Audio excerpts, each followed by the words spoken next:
시편 34편 1절에서 10절입니다. 시편 34편 1절에서 10절. 우리 한 절씩 교독하겠습니다. 내가 여호와를 항상 송축하며 그를 송축함이 내 입에 계속하리로다. 내 영혼이 여호와를 자랑하리니 곤고한 자가 이를 듣고 기뻐하리로다. 나와 함께 여호와를 광대하시다 하며 함께 그 이름을 높이세. 내가 여호와께 구하매 내가 응답하시고 내 모든 두려움에서 나를 건지셨도다. 저희가 주를 앙망하고 광채를 입었으니 그 얼굴이 영영이 부끄럽지 아니하리로다. 이 곤고한 자가 부르짖음에 여호와께서 들으시고 그 모든 환난에서 구원하셨도다. 여호와의 사자가 주를 경외하는 자를 둘러 진치고 저희를 건지시는도다. 너희는 여호와의 선하심을 맛보아할지어다. 그에게 피하는 자는 복이 있도다. 마지막 10절 같이요. 9절 너희 성도들아 여호와를 경외하라. 저를 경외하는 자에게는 부족함이 없도다. 젊은 사자는 궁핍하여 찌를지라도 여호와를 찾는 자는 모든 좋은 것에 부족함이 없으리로다. 아멘. 오늘 본문의 앞에 보면은 다윗이 아비멜렉 앞에서 미친 채 하다가 쫓겨나서 지은 시라고 되어 있어요. 이번 한 주간 우리가 큐티 하는데, 셀라이프 큐티 하는 데 있어서 해당했던 본문입니다. 이 다윗이 아기스 왕에게로 피신에 들어갑니다. 이 아기스가 아비멜렉이에요. 그래서 아비멜렉이라는 것은 한마디로 그 블레셋의 왕의 호칭입니다. 그러니까 아기스랑 같은 이름이죠. 특별히 오늘 시편 34편 중에서 우리가 집중해서 봐야 될 말씀은요, 8절 말씀입니다. 같이 한번 읽어볼까요? 시작. 너희는 여호와의 선하심을 맛보아 알지어다. 그에게 피하는 자는 복이 있도다. 아멘. 그래서 하나님을 어떻게 맛보아 알 수 있는가, 하나님의 선하심을 어떻게 맛보아 알 수 있는가 하는 부분입니다. 아까 우리가 조금 전에 동영상을 통해 본 것처럼 먹는 음식이 우리에게 얼마나 해독을 끼칠 수 있는지.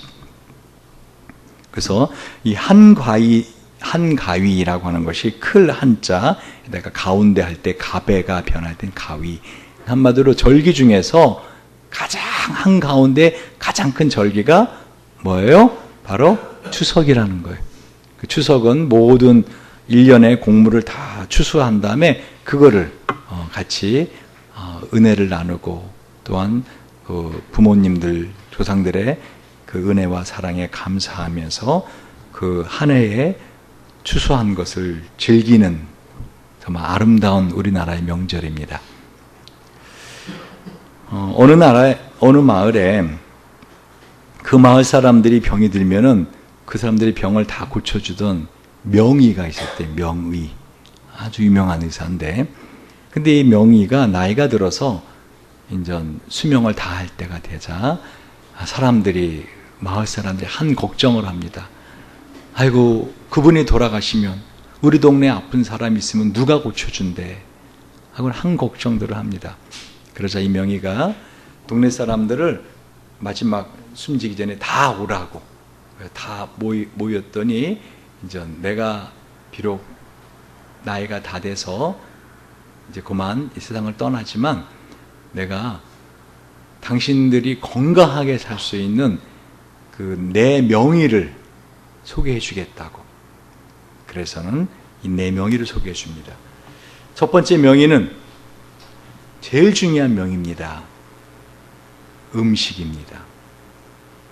그리고 두 번째 명의는 수면입니다. 세 번째 명의는 운동입니다. 그리고 마지막 네 번째 명의가 감사하는 마음입니다. 여러분이 이 네 명의 명의의 말만 잘 듣는다면 여러분은 병에 걸리지 않을 것입니다. 전 특별히 오늘 그 중에서도 이 먹는 것에 관해서 오늘 이 시편 34편을 지은 다윗은 너희는 여호와의 선하심을 어떻게 알라고요? 맛보아 알지어다. 맛보아 알지어다 라고 되어 있어요. 여러분, 성경은요, 이 먹는 것으로 시작해서 먹는 것으로 끝나는 거 아십니까? 하나님 우리를 에덴이라는 낙원에 살게 하셨는데 이 선악을 알게 하는 나무 열매를 먹음으로 인하여 그 에덴에 쫓겨나게 되었죠. 맞죠? 그런데 요한계시록 22장 마지막 장을 보면은요, 우리에게 그 선악을 알게 하는 나무 옆에 있던 생명나무를 먹고 그 생명수를 마시는데 하나님 초청하는 것으로 성경은 마지막 요한계시록 22장으로 끝을 냅니다. 성령과 신부가 말씀하시기를 오라 하시는도다. 듣는 자도 오라 할 것이요 목마른 자도 올 것이요 또 원하는 자는 값없이 생명수를 받으라 하시면서 먹고 마시는 것으로 성경은 시작해서 끝을 맺는 걸 보게 됩니다. 심지어는 예수님도 이 땅에 오셨을 때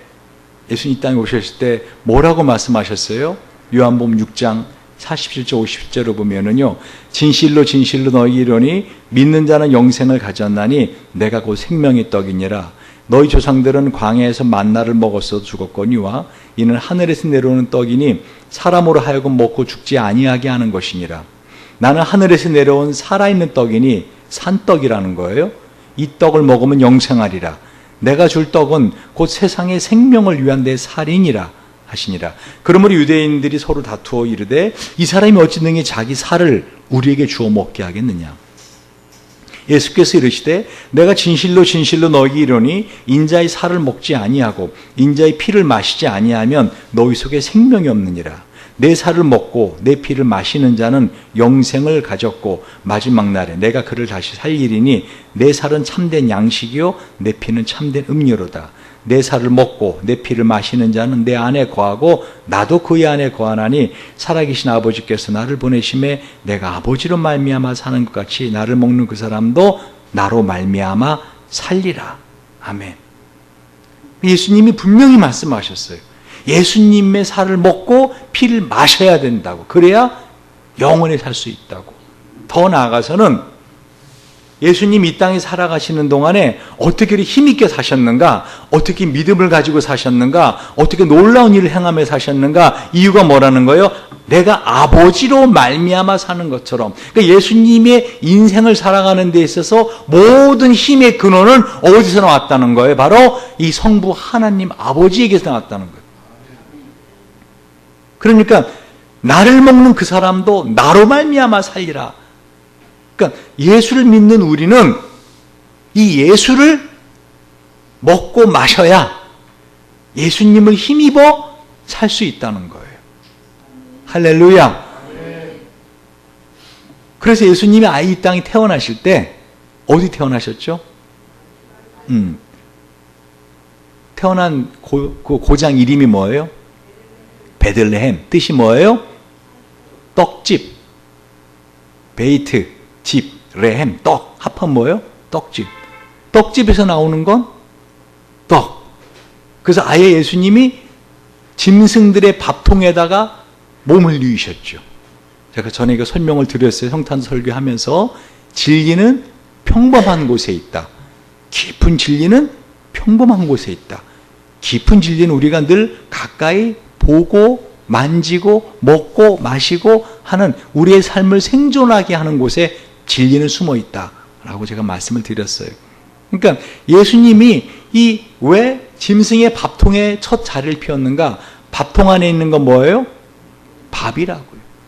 그래서 예수님이 오늘 이렇게 말씀하시는 거예요.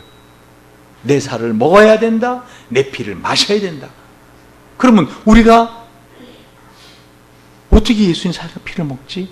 아, 성찬을 말하는 거구나. 성찬은 상징적인 거예요. 예수님은 지금 실제적인 말씀을 하시는 거예요. 여러분, 사람이 먹는 것만큼 마시는 것만큼 실제적인 게 없어요. 여러분, 배고플 때, 목마를 때, 막 맛있게 먹는 막 이렇게 그 영상을 보면, 스마트폰 보면은 배가 불러오죠? 막 배고플 때, 목마를 때, 막 이렇게 시원하게 막 얼음물 쫙 마시는 거 보면 갈증이 싹 가시죠? 더 목말라. 더 배고파. 그러면 예수님께서 오늘 말씀하신 이 말씀 뭐냐는 거예요. 추상적인 게 아니라 실제로 예수님의 살과 피를 먹는 방법이 있다는 거죠. 예수를 먹으라는 거예요. 결론부터 말씀드릴게요. 요한복음 6장 23절을 보면은요, 살리는 것은 영이니 육은 무익하니라. 내가 너희에게 이른 말이 영이요 생명이라. 그러니까 예수님이 당신의 살과 피를 먹으라고 했는데 그것은 곧 예수님을 삼키라는 거예요. 예수님 통째를 먹으라는 거예요. 우리가 어떻게 예수님 살을 뜯어먹고 예수님 피를 갖다가 흡혈귀인가 우리가 드라큘라도 아니고 예수님의 피를 예수님 목에다 빨대 꽂고 빨아먹나? 그럼 어떻게 먹으라는 거, 어떻게 마시라는 거냐? 오늘 그 예수님 살의 피를 먹는 방법을 말씀드리려고 그래요. 여러분, 우리 주님께서 실제적으로 이 땅에 오실 때 이와 같이 말씀이 육신이 되어 우리 가운데 거하심에 하고 이 말씀이 육신이 됐다는 거예요.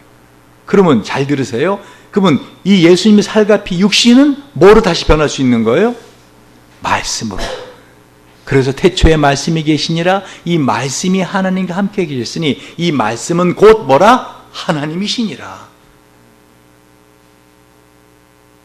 여러분, 이 천주교에 가보면은요, 로마 가톨릭 십자가가 있는데 우리랑 다르죠. 우리 기독교 십자가는 그 위에 예수님 상이 없어요. 근데 로마 가톨릭은 그 위에 그 가시 면류관 쓴 예수님의 상이 있어요. 한마디로 천주교가 믿는 그 예수는요, 한마디로 아주 추상적인 개념적인 예수예요. 죽은 예수야, 한마디로 말하면. 예수님 십자가의 죽으심으로 우리가 왜 십자가만 바라보는가? 이거 상징적인 거예요. 또 이 십자가 자체를 또 우상화시키면 절대 안 됩니다. 이건 한 상징이 뭐죠? 그 십자가에 예수 없다라는 거예요. 예수 십자가에 죽으시고 부활하셨다는 거죠. 할렐루야. 예수님은 살아계신 분이세요. 하나님은 살아계십니다. 예수님은 살아있는 거예요. 그래서 오늘 주님께서 뭐라 그래요? 나는 이 하늘에 있는 생명의 산떡이다. 산떡. 여러분, 살아있는 떡 봤어요? 모든 음식은 죽어야 우리가 먹을 수 있어요. 물론 낙지는 산낙지. 그래도 어떻게 해요? 낙지도 산낙지라도 어떻게 해요? 일단은 잘라내지 않아요? 그리고 우리가 씹어서 죽이지 않아요? 낙지 죽을까봐 그냥 하다가 식도 막히면 죽습니다, 여러분. 낙지가 쫙 달라붙으면 식도 막히게 하면 식도 죽어요. 다시 말하면 모든 음식은 다 우리가 어떻게 해서 설령 살아있는 건 어떻게 하죠? 다 죽이잖아요. 그래요, 안 그래요? 김치도 소금 뿌려가지고 팍 죽이잖아요. 그죠? 그런 다음에 버물고 먹고 그러죠. 근데 예수님 뭐라 해? 나는 살아있는 떡이라 그래. 이게 뭐를 의미하는 거예요? 이 떡을 먹어야 된다는 거예요. 다시 말해 예수님은 십자가의 죽으심으로 끝난 게 아니라 부활하셔서 말씀하시고 계시고요. 나중에 이제 뒷부분에 말씀드리겠지만 우리가 먹는 음식을 통해서 우리 안에 들어오시길 원하시는 거예요. 되게 중요한 말씀이에요. 여러분, 기독교는 그래서 부활의 종교이고 이렇게 죽은 종교가 아닙니다. 천주교 다니시는 분들 보면은요, 그분들의 신앙이 상당히 형식적인 걸 봐요. 천주교 성당에 오래 다녔는데 형식적인 신앙인 걸 봐요. 그죠? 왜요? 죽은 예수를 믿기 때문에 그래요. 여러분, 이 하나님의 말씀은 로고스의 말씀이기도 하지만, 기록되어 있는 말씀이기도 하지만, 진리의 말씀이기도 하지만, 이 말씀이 성령의 기름 부어지잖아요. 성령이 역사하시잖아요. 그러면 레마의 말씀이 됩니다. 레마. 이 레마의 말씀은요, 내 영혼에 다가와서 하나님의 말씀이 내 영혼에 부딪혀서 어떻게 해요? 나에게 아멘 하고 믿겨지는 말씀이 되는 게 레마의 말씀이에요. 오늘 이 말씀이 레마의 말씀이 되기를 주님 이름으로 축원드립니다. 그래서 요한계시록 10장을 보면은요, 10장 9절 10절을 보면은 내가 천사에게 나아가 작은 두루마리를 달라 한즉 천사가 이르되 갖다 먹어라.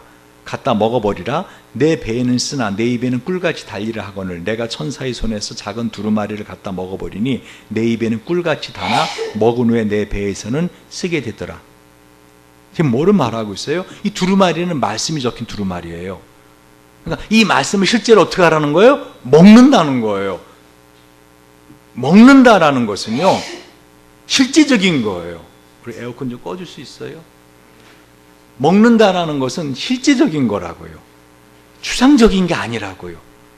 그러니까 우리가 지금 이 시편 34편에 다윗이 목숨을 건지기 위해서 블레셋 땅으로 들어갔는데 그 블레셋 땅에 들어가서 어떻게 해요? 그 다윗을 알아보는 신하들이 저 다윗 아닙니까?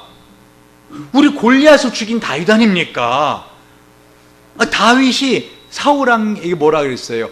사울은 천천히 다윗은 만만이라 우리 블레셋 만 명 이상을 죽일 그놈 아닙니까? 저놈이. 그래서 어떻게 해요? 다윗이 사울이 자기를 죽이려고 추적해 오는 걸 피해서 블레셋으로 넘어갔다가 여기서 내가 죽겠구나 싶으니까 어떻게 하죠? 침을 질질 흘리면서 막 미친 짓을 하죠. 막 등짝을 때문에 기기적하면서 지금 저에게 그거를 그대로 하라고 하는 거예요, 여러분 지금? 그걸 지금 기대하시는 거예요? 제가 다윗처럼 그렇게 못해요. 얼마나 완벽하게 연기를 했으면 어떻게 해요? 순간 멀쩡하던 사람이 갑자기 침을 흘리고 막 기기덕거리니까 다 속은 거예요. 저 미친놈 아니야? 여기 우리 미친 사람 부족해서 저놈을 여기다 들여놨냐? 당신 내쫓아. 그 도망왔다는 거 아니에요. 그 도망오고 나서 쓴 시가 오늘 시편 34편이라고요. 그럼 도대체 다윗이 경험했던 이 하나님의 선하심, 다윗이 맛보았던 하나님의 선하심, 그 하나님의 선하심이 저와 여러분에게 추상적인 게 아니라 인생을 살아가면서 실제적으로 맛보아 알라 이겁니다. 아멘. 제가 오늘 아침에 문득 저희 어머니 돌아가신 윤정선 권사님의 그 청양고추 잠뿍 집어넣은 그 된장찌개가 갑자기 먹고 싶었어요. 야, 참 청양고추 듬뿍 매콤한 된장찌개 먹고 싶다. 이게 매운 게 중독성이 있어서 이렇게 땡기나? 라고 생각했는데 가만히 오면서 보니까 아니었어요. 여러분 제가 그 다음에 한번 인터넷을 쭉 한번 이 맛과 사람의 기억, 이렇게 관계성을 쭉 한번 뒤져봤어요. 그랬더니 이 냄새는 맛과 직결되어 있고요. 한마디로 이 맛은 기억과 직결되어 있어요. 그래서는 이 좋은 기억, 마음이 한번 좋은 사랑하는 마음이 가진 사람끼리는 뭐를 먹어도 실제로 이 침샘에서 이 달고 좋은 맛을 내게 해서 음식이 맛있게 느껴진대요. 그래서 신혼 부부들을 보면 어떻게 해요? 그냥 나중에 그 먹어보면 짜고 맛도 없는데도 그냥 너무 맛있어. 막 나 인생 이런 거 맛있는 거 처음 먹어봐. 막 혀가 살살 녹아서 나 지금 혀가 녹아서 말 못하는 것 같아. 혀가 녹아가 막 혀가 녹아서 말 못하는데 지금 하면서 막 너무 맛있어. 그 실제로 맛있게 느껴지는 거예요. 왜? 그 사람에 대한 이 사랑의 마음. 그러니까 그 싫잖아요, 그 사람이. 그러면 이 맛있어요. 그러니까 여러분 아무리 좋은 음식을 놓고도 그 싫은 사람하고 밥을 먹잖아요. 그게 맛이 없어요, 맛이. 심지어는 제가 상담한 분 중에서 이 정말 배우자가 싫대. 정말 부인이 싫대. 그래서 부인이 만드는 음식은 먹지 못해요, 그분은. 그러니까 집에 들어갈 때 아예 이 물도 사가지고 들어간대. 아니 집에 가면 정수기 있는데요, 집에 있는 거 먹기 싫대. 그 사람이 일부러 그러는 게 아니라 그 뇌에서 그렇게 맛과 기억은 직결되어 있단 말이에요. 그래서 제가 어머니를 그리워하면서 이번 추석 때 이렇게 추석이 가까이 오니까 어머니가 해주신 어머니의 추억이 아니라 뭐가 제일 먼저 생각난다고요? 그 된장찌개가 어머니가 해주신 그 음식이 이렇게 기억이 나더라는 거예요. 그러니까 지금 하나님께서는요, 우리에게 신앙을 갖고 살라고 그러는데 하나님의 선하심을 갖다가 경험하며 살라 그러는데 그게 추상적인 게 아니라 오늘 다윗이 고백하는 것처럼 하나님의 선하심 어떻게 해요? 맛보아 알아라. 여러분 사도행전 10장에 보면은요, 이 베드로가 이방인 고넬료의 집에 이제 들어가야 될 상황이 벌어졌어요. 그러니까 그때 당시에 그 이방인의 집에 들어간다라고 하는 것은 단순하게 그 이방인의 집에 들어가서 이렇게 밥을 먹고 함께 있는 게 아니라 그 사람을 받아주는 걸 말해요. 그 사람을 사랑하는 거고, 한마디로 그 사람을 하나님 아버지로, 하나님 아버지를 같이 부르는 형제 자매로서, 그냥 아까처럼 둬라. 형제 자매로서 오케이, 내가 조정할게. 형제 자매로서 받아들여주는 걸 말해요. 이게 용납이 안 되는 거예요. 베드로에게는. 이방인이잖아요. 로마의 백부장 군인이잖아요.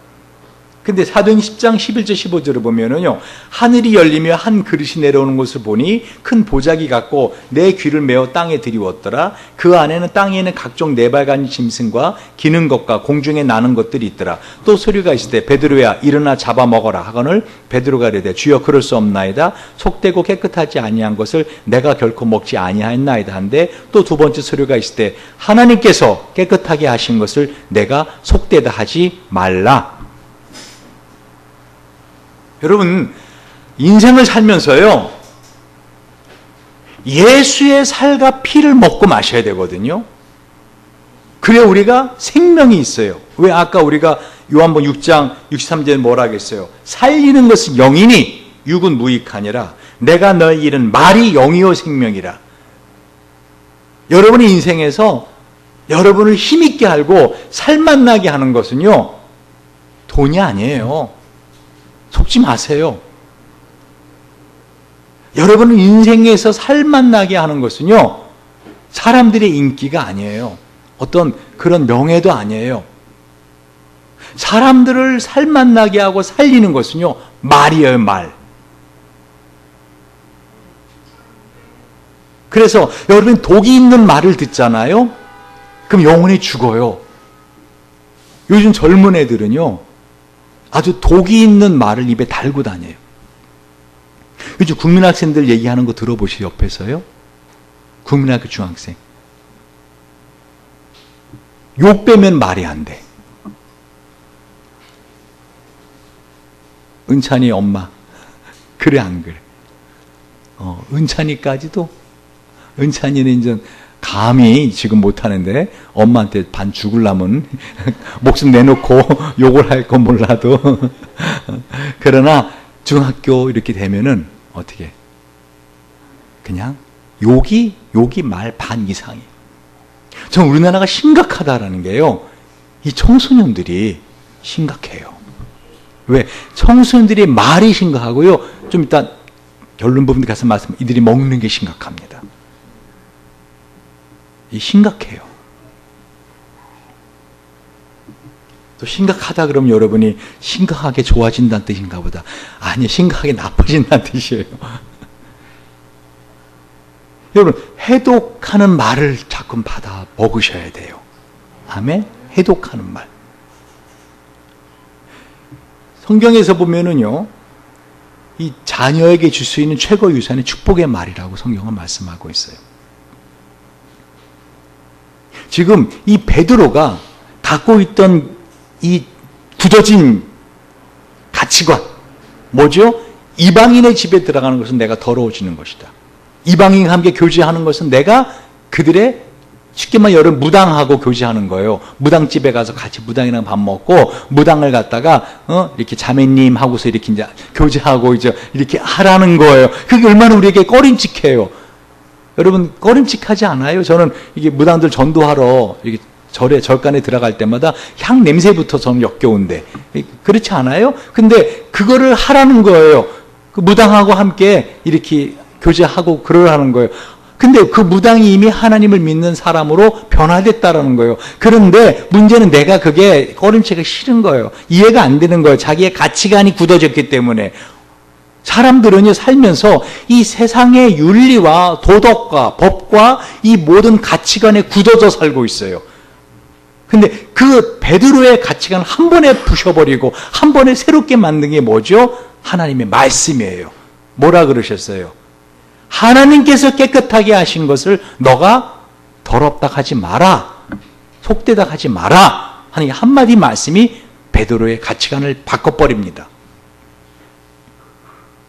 여러분, 이 말은 그만큼 큰 힘이 있어요. 여러분, 이삭이 이 야곱과 에서에게 축복을 하잖아요. 여러분, 에서가 왜 그렇게 칼을 가져 평생? 내 이놈의 자식 내가 죽일 거야. 아버지 살아계실 동안 내가 어떻게 못하지만 아버님 돌아가시면 넌 내 손에 죽었어 하고 에서가 칼을 가잖아요. 그러니까 그거를 엄마가 듣고 야곱을 갖다가 그 자기 그 오빠 라반의 집에 그 800km나 떨어져 어마어마하게 멀리 있는 그쪽으로 보내버리잖아요. 야곱을, 자기 아들을. 왜? 이 에서가 죽일 것 같으니까. 왜 그랬죠? 축복의 말이었어요. 이 야곱이 목소리 걸칙하게 속이고 이 양 껍데기, 양 껍질 이렇게 덮고선 어떻게 아버지한테 가서 에서인 것처럼 해갖고 이 형 에서가 받을 축복을 다 받아버렸잖아요. 그 나중에 에서가 와서 뭐라 그러죠? 저도 축복해달라니까 다 해줬다 그러죠. 여러분, 그거 아세요? 말은요, 입에서 떠나면 그걸 끝입니다. 다 해줬다는 거예요. 그래도 남은 거 없냐 그러죠. 그래도 남은 축복의 말씀 없냐고. 그랬더니 이삭이 뭐라 그래요? 네 동생이나 잘 섬기라. 그게 마지막 말이었어요. 나중에 에서에게 해준 축복 다 한마디 종합하면 뭐예요? 네 동생이나 잘 섬기라는 거예요. 그러니까 에서가 칼을 가는 거예요. 여러분, 말은요, 말은 우리가 예수의 살과 피를 먹을 수 있는, 마실 수 있는 것처럼 이 말이 우리 영혼을 살리기도 하고 죽이기도 합니다.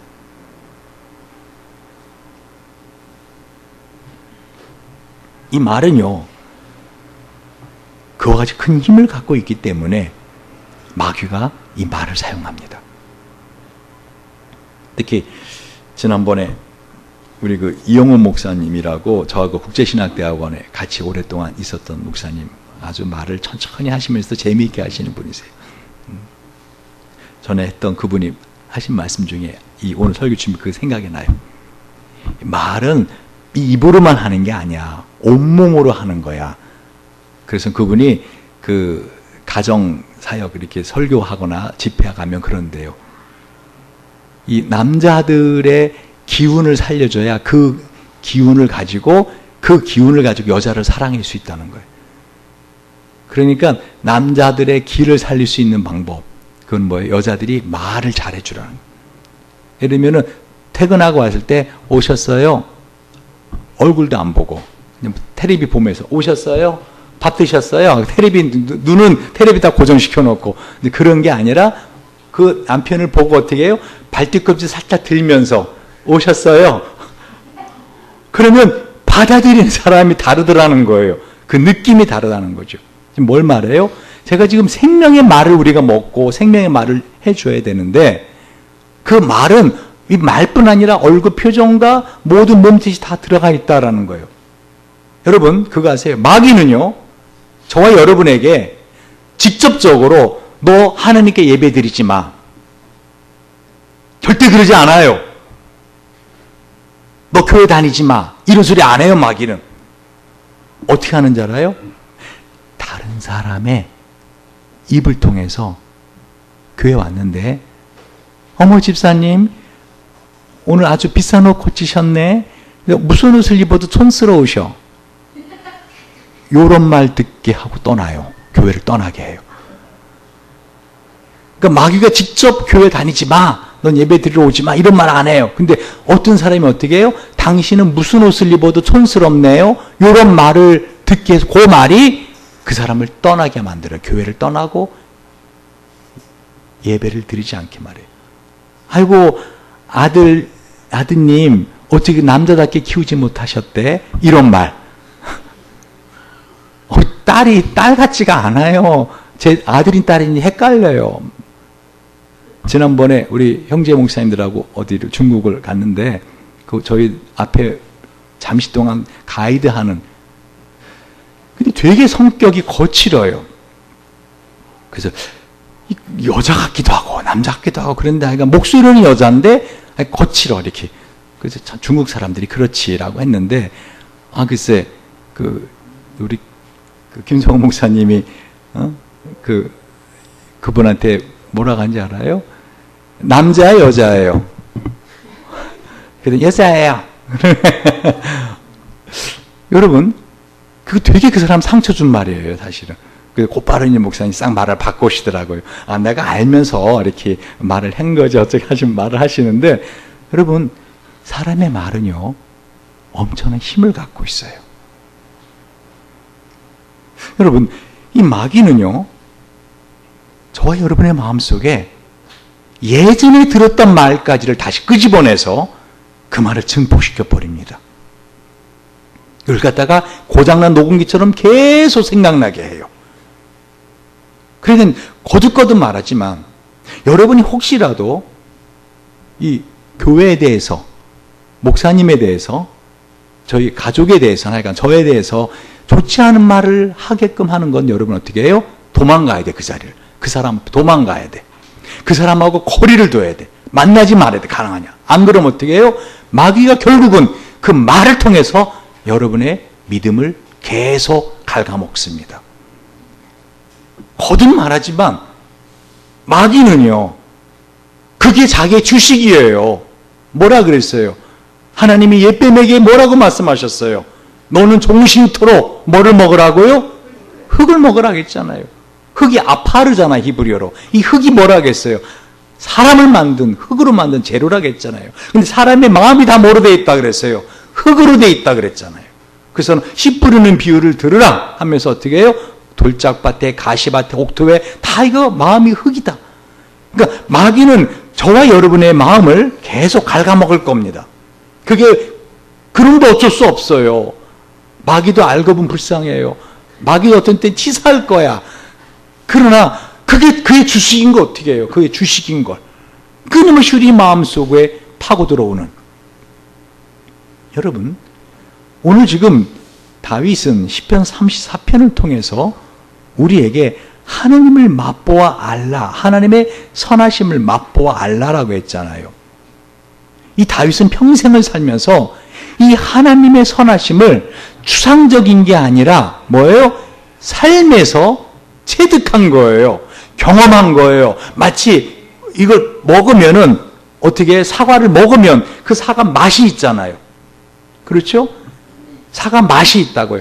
똑같은 사과지만 다 다르다고요. 어떤 건 좀 더 새콤한 맛이 있고 어떤 건 단맛이 강하고. 근데 그건 먹어봐야 맛을 아는 거다고요. 하나님의 선하심은 머리로 아는 게 아니에요. 맛보아 알 수 있는 거예요. 그래서 오늘 시편 34편 1절에 뭐라고 돼 있어요? 읽어볼까요? 내가 여호와를 항상 송축하며 그를 송축하며 내 입에 계속하리로다. 입에서 떠나지가 않는 거예요. 하나님의 그 선하심을 맛보아 안 다윗은 그 입에서 하나님을 찬양하는 게 떠나지 않는 거예요. 뭐라고요? 2절 봅시다. 내 영혼이 여호와로 자랑하리니 곤고한 자가 이를 듣고 기뻐하리로다. 할렐루야. 하나님을 자랑하는 거예요. 하나님을 자랑하는 거예요. 어떻게 보면은요, 미친 척하고 빠져나온 거 아니에요? 아니, 그때 저거 다윗 아니야 저놈? 했을 때 다윗이 그래 내가 다윗이다. 그래서 하나님이 하늘에서 우르릉 꽝 하더니 번개가 치더니 저놈 다윗 아니야? 한 사람을 갖다가 벼락을 쳐 죽게 해요. 그리고 또 누가 할 말 있어? 그러면 이제 폼나는 거잖아요. 그죠? 근데 그렇게 안 하셨단 말이에요. 그냥 다윗이 미친 척 침 질질 흘리고 막 하고 도망쳐 나왔단 말이에요. 어떻게 보면 애들 말로 쪽팔린 거죠. 근데 아니라는 거예요. 다윗이라면 이렇게 생각했을 거예요. 기가 막히신 하나님, 어떻게 그런 지혜를 주셨을까 나한테? 그 순간 내가 미치면 되겠다 하는 생각을 어떻게 나에게 주셨을까? 하고 여호와를 자랑하기 시작하는 거예요. 3절에 뭐라 그래요? 나와 함께 여호와를 광대하시다 하며 함께 그 이름을 높이세. 내가 여호와께 구하매 내게 응답하시고 내 모든 두려움에서 나를 건지셨도다. 다윗이 그 마음속에 기도했던 거지요. 그 아기상 왕 앞에서, 아비멜렉 앞에서 하나님 어떻게 하면 좋지요? 어떻게 하면 좋지요? 저들이 저를 알아보고 죽이려고 그래요. 하나님 어떻게 하면 좋지요? 하고 마음속에 기도했던 거죠. 하나님이 미친 척 해라. 그래서 미친 척 한 거예요. 그러자 나를 모든 두려움에서 건져주셨다는 거예요. 저희가 주를 앙망하고 광채를 입었으니 그 얼굴이 영영이 부끄럽지 아니하리로다. 이 곤고한 자가 부르짖음에 여호와께서 들으시고 그 모든 환난에서 구원하셨도다. 할렐루야. 이 곤고한 자가 부르짖음에 여호와께서 들으시고 그 모든 환난에서 구원하셨도다. 여러분, 하나님은요, 저와 여러분으로 하여금 이 인생을 살면서 이 하나님의 선하심을 맛보아 알게 하기 원하십니다. 근데 그 하나님의 선하심을 어떻게 맛보아 알아요? 우리의 부유하고 평안한 중에 맛보아 알지 못해요. 우리가 곤고한 중에 이 하나님의 선하심을 맛보아 알게 되는 거예요. 쉬운 말로, 여러분, 이 물 한 잔의 맛이 어떤지 정말 여러분 물 맛을 알아요? 여러분 진짜 물 맛을 알아요? 물이 얼마나 맛있는지. 그건 어떻게 알아요? 갈증 난 다음에. 군대에서 그 유격 훈련을 하는데요, 그 조교가 아주 성격이 못된 놈이 하나 있었어요. 제가 6월 군번 더운 날이거든요. 유격을 하고서 막 갈증이 나는데 이 조교가 하는 말, 너희들은 얼차려져도 소용없어. 이 완전히 저기 뭐라 그러냐, 그 계속 잘못하는 걸 갖다 무슨 고문관은, 이 고문관들만 모아놨어. 이 자식들, 너희들 이제 휴식 없어. 1시간 휴식하고 10분간 휴식인데 그게 없는 거예요. 계속 해야 돼. 그게 벌이래. 그게 얼차려래. 얼차려는 받겠더라고요. 훈련은 받겠더라고요. 이 목마른 건 어떻게 할 수가 없더라고요. 이 갈증은 막 미칠 것 같더라고요. 그리고 그 2시간 끝나고 나서 물 마시는데 그 소금을 주거든요. 군대에서는 소금알 이만한 거, 둥글둥글한 거 이만한 소금을 줘요. 소금이 다른 거 있죠. 소금이 달아요. 그 갈증이 나는 소금을 먹었는데 소금이 설탕 같아 진짜로. 그리고 물을 마시는데, 야, 이게 물맛이구나. 무슨 말이에요? 여호와의 선하심을 맛보아 알게 원하세요? 여러분, 곤고한 중에 있는 자신을 발견하셔야 됩니다. 이 곤고한 자가 부르짖음에 여호와께서 들으시고 그 모든 환난에서 저를 구원하셨도다. 근데 마귀는요, 우리에게 속입니다. 인생은 편안해야 돼. 인생은 즐거워야 돼. 무조건. 그리고 어떻게 해요? 이 파스트푸드, 정크푸드를 먹게 해요. 특별히 이 정크푸드를 먹는 이유가 뭐냐면 중독성 때문입니다. 잘 들어보세요. 무슨 말인가? 이 정크푸드, 이 음식이 먹으면 우리 몸에 혈당이 갑자기 높아진대요. 그래서 이 당분을 중화시키려고 인슐린이 분비되는데, 이렇게 오래 많이 분비되는 인슐린으로 인해서 혈당량이 또 급격히 떨어집니다. 그럼 피곤과 초조함을 느껴요. 결국 혈당량을 유지하기 위해서 아드레날린이라는 호르몬이 분비돼요. 신경계에 작용하는 이 아드레날린이 교감신경을 흥분 상태로 만듭니다. 그래서 자꾸만 이런 햄버거나 이런 걸 자꾸 먹잖아요. 그러면 사람이 점점 과잉 행동의 사람이 돼요.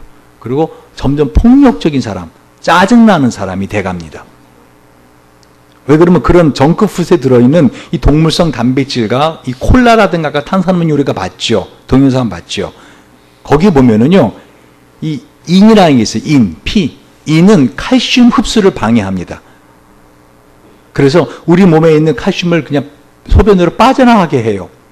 그 수많은 첨가물에 포함된 나트륨 역시 칼슘과 칼륨이 이 체내에 저장되는 것을 방해하고 그냥 빠져나가게 합니다. 미네랄 중 칼슘과 마그네슘은요, 마음을 안정시키는 역할을 하거든요. 이 음식이 마음을 차분하게 만들고 사람 집중하게 만들어요. 근데 그거를 갖다가 자꾸만 탄산음료를 먹거나 이 햄버거나 이런 정크푸드를 먹으면 어떻게 돼요? 그게 빠져나간단 말이에요. 그 신경이 예민해져요. 성격이 급해져요. 우울해져요. 불면증이 생겨요.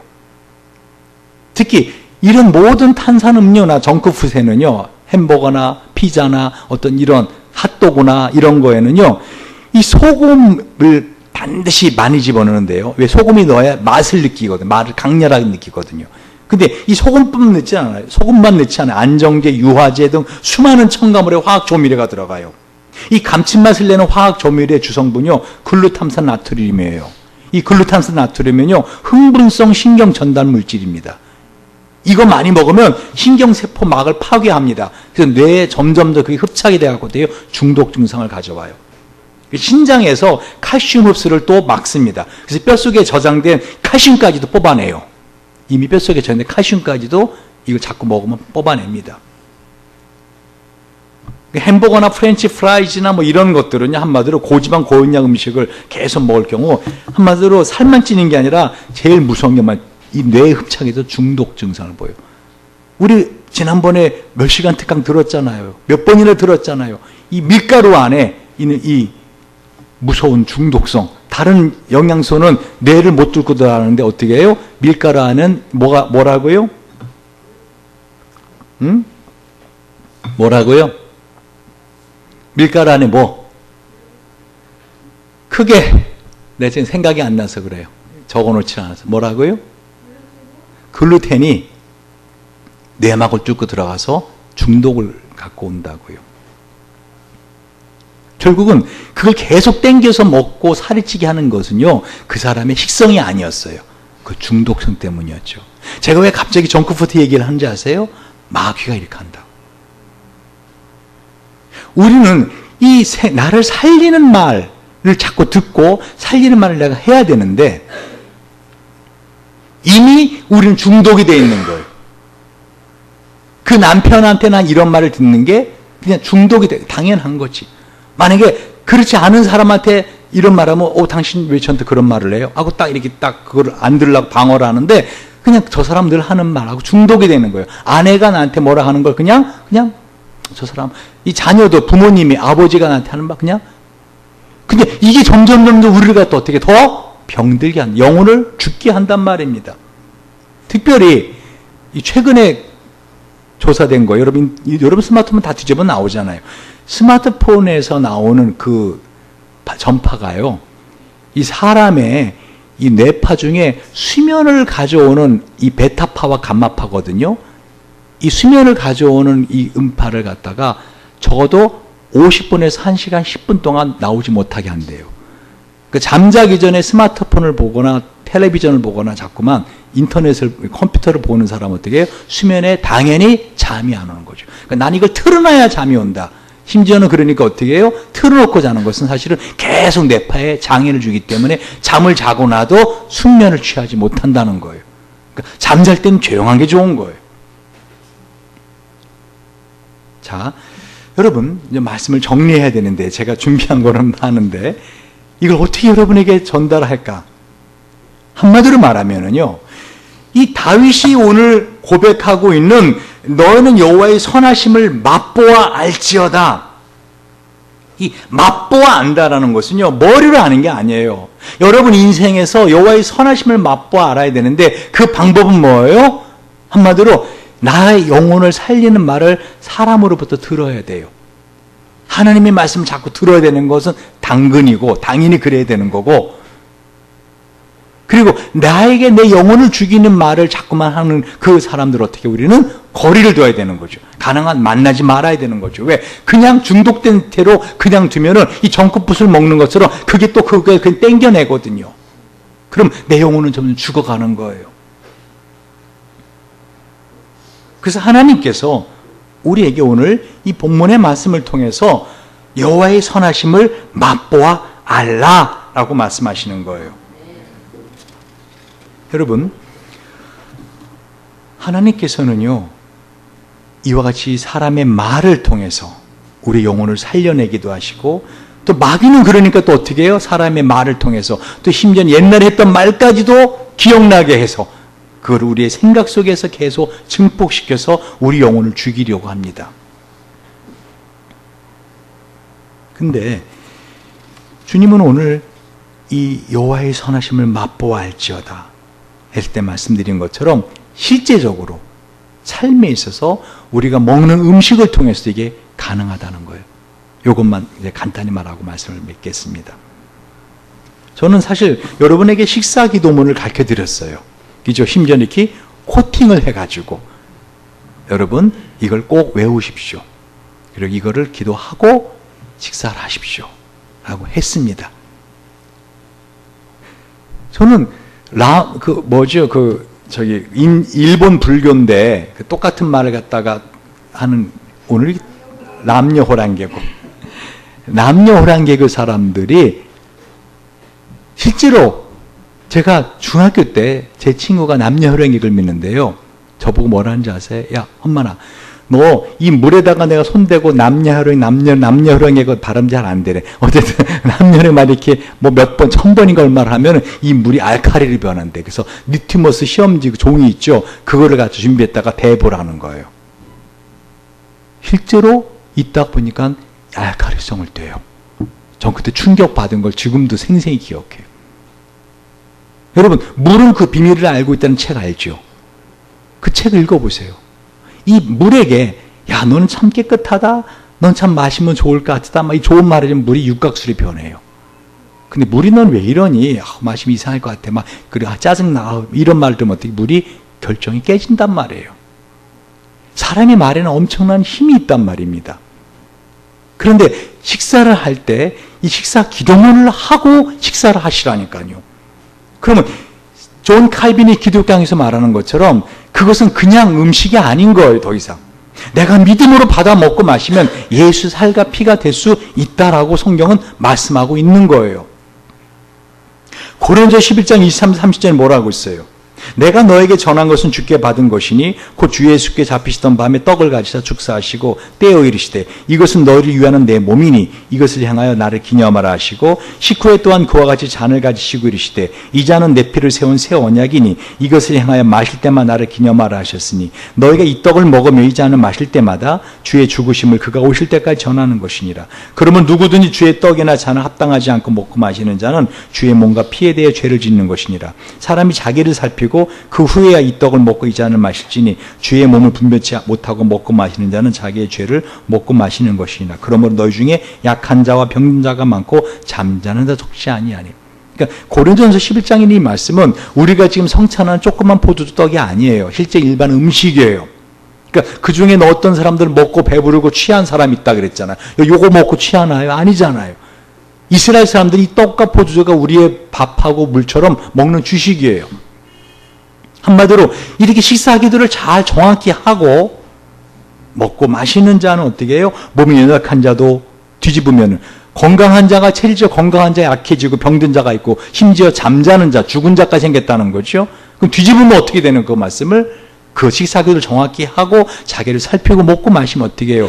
체질 약한 사람도 강해질 수 있고 죽을 병에 걸린 사람도 나을 수 있는 그 힘이 그 음식에 있다라는 거예요. 그 음식에 있는 게 아니라 뭐라고요? 그 기도함으로 예수의 살과 피가 내 안에 들어와서. 할렐루야. 근데 이것이 아니라 단순히 예수님의 죽으심은 십자가에 기념하는 것이다. 성찬은. 그렇게 말하는 자는 마귀의 자식들이다. 라고 존 칼빈이 오히려 기념적인 것이라고 주장하는 사람들을 공격한 것이죠. 여러분, 두 가지입니다. 추석이 돼서 좋은 음식 많이 드시기 바랍니다. 그러나 그렇게 음식을 먹는 것처럼 신앙은 실제적인 것이다 하고 여러분 생명을 살리는 말을 많이 해주시기 바랍니다. 가족 간에 서로 생명을 살리는 말, 할렐루야. 그의 존재 자체를 갖다 어떻게 해요? 힘있게 해주는 말, 칭찬하는 말, 축복하는 말, 아멘. 그리고 그런데 자꾸만 나에게 이 정크푸드처럼 좋지 않은 말을 자꾸 해주는 그런 사람 어떻게 하라고요? 거리를 두라고요. 가능한 한 거리를 두라. 그 사람을 변화시키는 게 제일 좋죠. 변화되지 않는데 끊임없이 나에게 악영향을 주는데 그런 말을 계속 해야 되면 어떻게 해요? 거리를 두지 않으면 내 영혼이 같이 죽습니다. 아시겠어요? 그리고 실질적으로 음식을 먹을 때는 어떻게 하라고요? 식사 기도만 정확히 하고 감사하는 마음으로 먹을 때 그 예수의 살기피가 음식과 함께 내 안에 들어와 우리 영혼을 살리는 것을 믿으시기 바랍니다. 그래서 그런 의미에서 우리에게 이 자연적인 농법을 하는 것, 그런 음식이 우리에게는 그냥 먹는 음식이 아니라 어떻게 해요?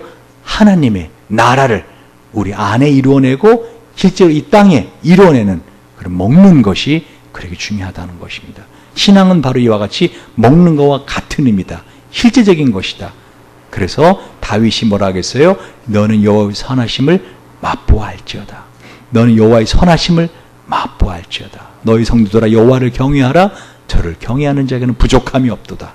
젊은 사자는 궁핍하에 줄일지라도 여호와를 찾는 자는 모든 좋은 것에 부족함이 없으리로다. 풍족한 삶, 풍성한 삶, 은혜의 삶을 살 것을 성경은 약속하고 있는 것입니다. 기도하시겠습니다.